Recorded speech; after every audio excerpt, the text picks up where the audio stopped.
sure that's good of footage. Hey, Anna. Hello, sir. Right here.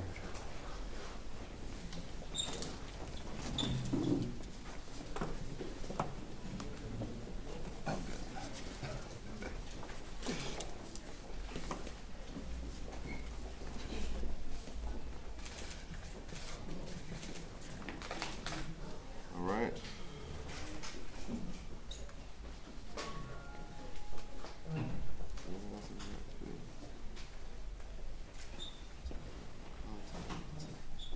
All right, that's it.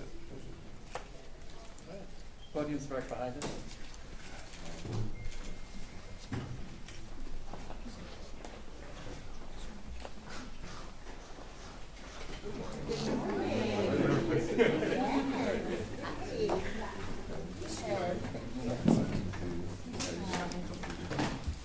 You're setting up for the deal. Where have you been? Okay. All right, folks. Well, you all know why he's here, so we're going to go one by one if you have questions. Colin, unless you have anything you want to say as we're getting rolling here. Yeah, I'll just say a few words and then take your questions. Listen, when I first got involved with public service, I decided to run for Congress here in Dallas, in the district where I was born and raised. And it just so happened that there was a 22-year incumbent Republican who was there, and nobody thought we could win that race. And with a lot of hard work and a lot of folks from across this area, we were able to be successful. And I've always tried to keep in mind what I think is best for the folks who gave me a chance to chase my version of the American dream. I was raised here by a single mother, was a public school teacher. I went to public schools here in Dallas. My kids are in public school here in Dallas. This is our home. And this is a place that gave me a chance to go to Baylor and become captain of the team, to play in the NFL, become a civil rights lawyer, serve in the Obama administration, and in Congress. And I felt that in the context of this Senate race, that there's a certain responsibility that comes with folks placing their trust in you and believing in you enough to follow you, but also everywhere I went around the state, people would come up to me and tell me their stories, and they tell me about their hopes and their dreams and their struggles, and more than you would think, they would break down crying while they were doing that. And I think about some of the folks who told me their stories, like the small business owner in San Antonio who has a coffee shop, who told me about his daughter who has epilepsy and how he's worried about, because they have their health care through the Affordable Care Act exchanges, he's worried about the costs going up even more. Or the young woman in Corpus Christi who, after I was shucking oysters, she's a waitress there, she just came up to me and started telling me her story and just started crying and saying she was hoping to go back to school, but she started working because she had to pay some bills, and she just kept working and she couldn't stop. But seeing me, she thought that maybe she'd have a chance to go back to school now, and she wanted to talk about that. That responsibility means that I have to do what's best for the state, and in this case of a time when Donald Trump is daily putting at risk all of the things that we care most about, daily violating the Constitution, that we can't afford to go into this election divided. And so I made the difficult decision to end my Senate campaign, but the, in many ways for me, joyous decision to come home to Dallas and to continue to try and serve my home and my community. And I would go into the Congress immediately as one of the strongest voices, not only in the state, but in the country, to stand up to what Donald Trump is doing, yes, but also to speak some hard truths to the Democratic Party about some of the reforms that we have to put in place, about getting big money out of politics, about ending corruption, about reconnecting and focusing more on working people and affordability and what's going on for folks who are going through right now what I went through growing up. The Democratic Party has been seen in some cases as being too elite, too disconnected, and that is something that I want to correct and address. And we have to make sure that we restore faith in government. We restore faith that we can actually do big things. And that's what I want to try and do here in Dallas. So I'm happy to be here, and I want to say to the people of the 33rd District, this is a district that, in terms of the lines of it being drawn, should not exist. Let's be very clear. Donald Trump has attempted to racially gerrymander the state of Texas. And with the Supreme Court's help, he's been successful. In doing so, they've also eliminated a Democratic seat in Dallas, leaving us with less representation. That means that we have to have the best players on the field to actually go to Congress and to fight back. We'll have fewer voices there, but we can have stronger ones, and I will be that voice. And so to the folks of the 33rd District, which includes the place where I was born and raised, and where I saw my mom struggling growing up, and where so many of the events of my life have taken place that have allowed me to do what I've done, I want to say I'm asking humbly for your support and to be your representative in Congress. And with that, I'll take your questions. Congressman, I was curious as to how big of how emotional was this decision for you and your family, and why run for the 32nd Congressional District? Why go back to Congress, and why not run for another statewide office? You've been traveling the state. This would be your second statewide visit. Yeah. Well, I always approach this from a perspective of trying to do what I think is best as a public servant. And I prayerfully thought about how I could best serve in this moment. And I thought that a bruising primary and runoff that would have been guaranteed was not in the best interest of the state.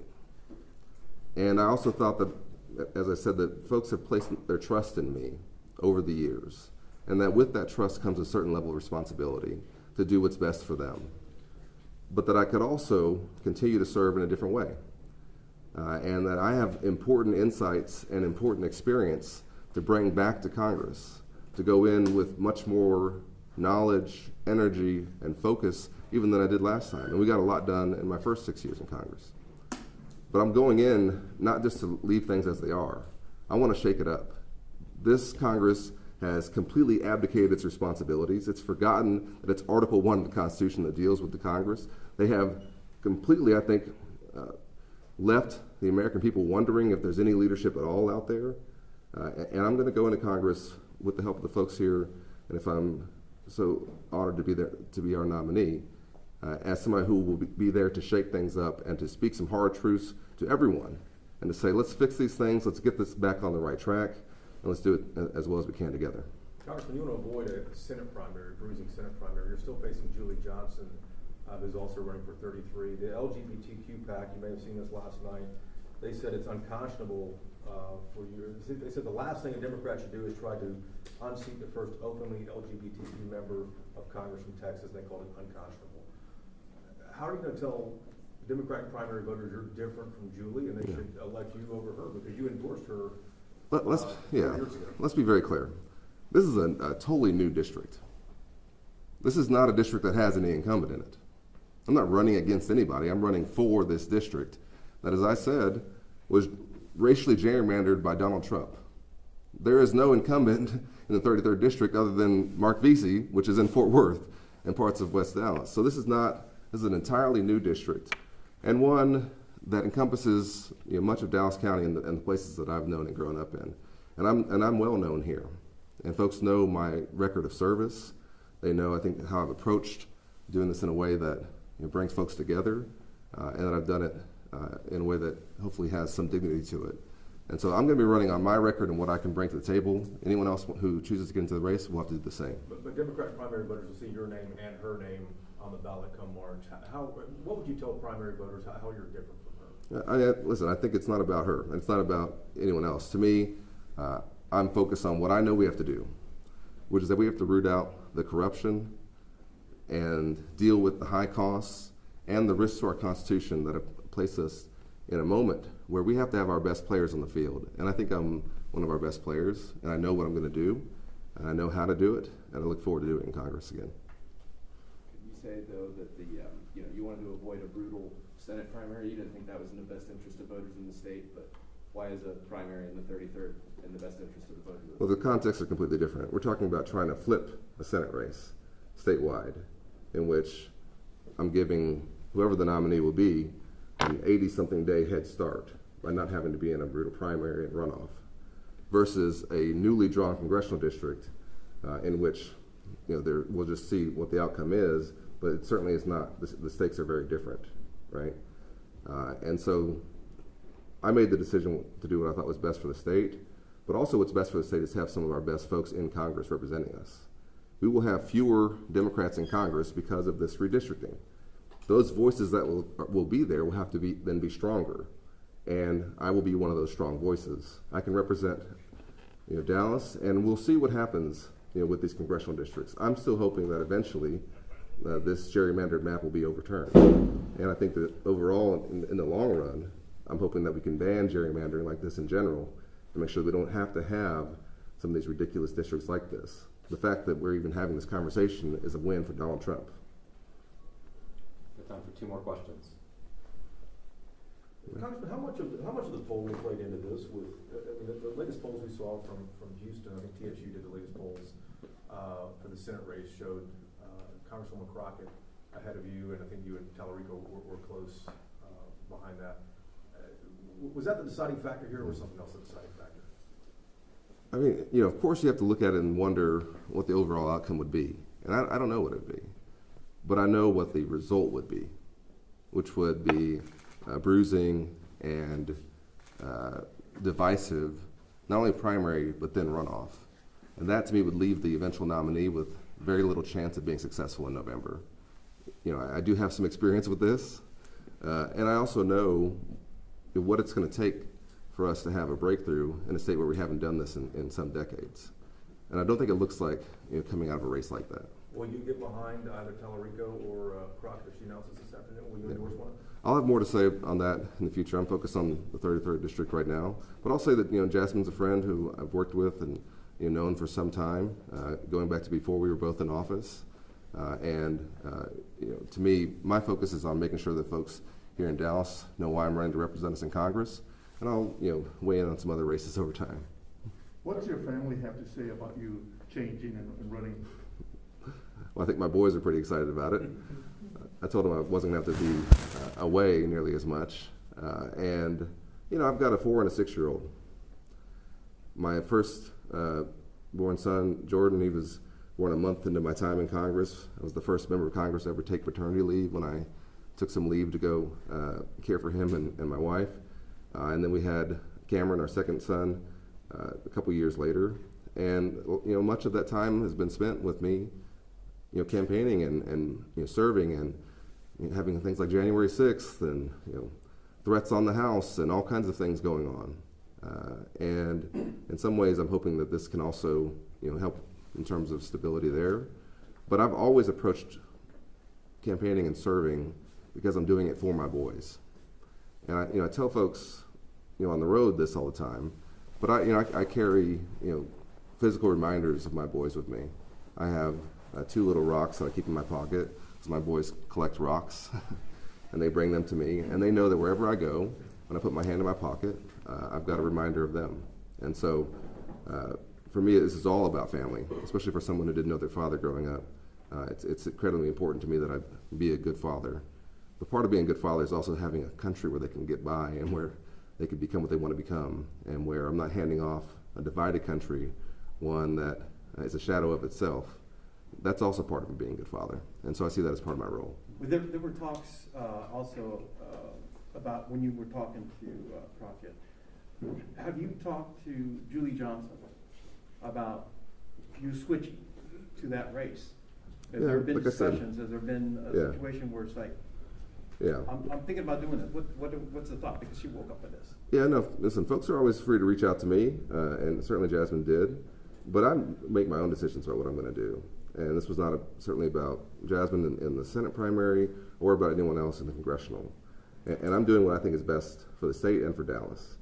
And, listen, again, to be clear, part of why we're having this conversation is that Donald Trump and the Supreme Court effectively gerrymandered the state, reducing the number of congressional districts that we had. I expanded us to having 3 congressional districts for Democrats here in North Texas by flipping a seat, right? That's now been taken away. And so we're having this conversation in part because of what they were successful in doing. But because of that, I think we have to have some of our strongest voices going back to Congress and saying that we're going to fight this out, and we're going to try and get back to where we were in terms of our representation for North Texas. All right. Thank you, guys. Really appreciate it. Thank you. Thank you. All right.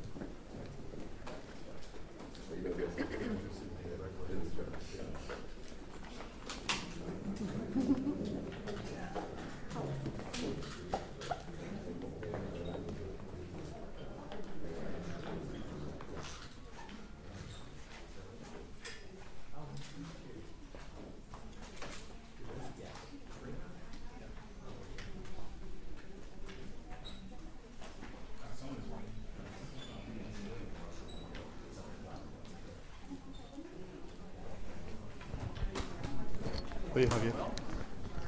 Ahí está en game.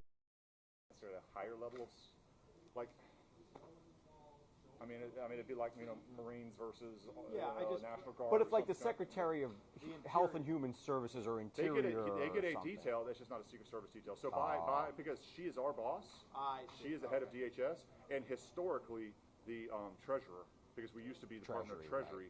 So we do those two. Right. Are And they're two also- that I can think of off the top of my They're head. also the most senior cabinet official because Treasury's. For sure, but you have like Tom Homan, right, or some Right, of those. right, They right, don't right. get Secret Service. They get HSI. They get their own thing. So it's because we traditionally do our department. Yeah. heads. So if a president comes here, Has a mill aid versus. That's also that's also the another. only other one the only other two are president and SecDef. Yeah. so Because but we have. SecDef gets so.